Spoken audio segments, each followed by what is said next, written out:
अरे काये जान का हो?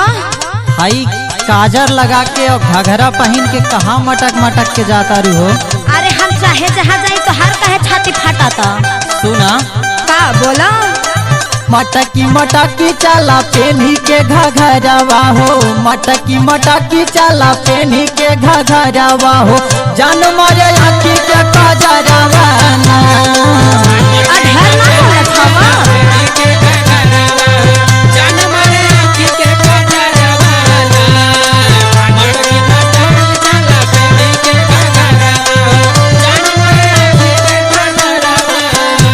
हाय देखा, हम चाहे जहाँ जाए तो हर करेजा काहे फाटा था। अरे ऐसे चलबू तो केहुए के करेजा फाटी।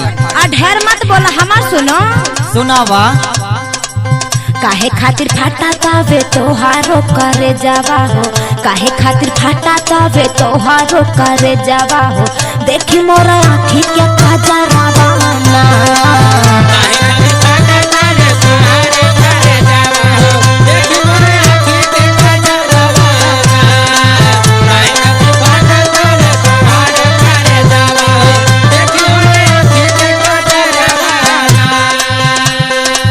तू ऐसा लगबे करेगी। और सुना का बोला? तोहके पाई के रानी हम तोहर जाइबो, नहीं मिलबू तो साचों में महर जाइबो। तो हम का करी हो? ध्यान दा।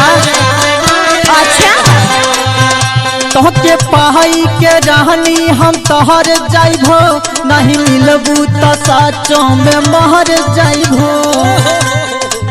बड़ा निक लागे तोहर ओठ के कलरवा हो, बड़ा निक लागे तोहर ओठ के कलरवा हो, जान मारे आँखी के काजर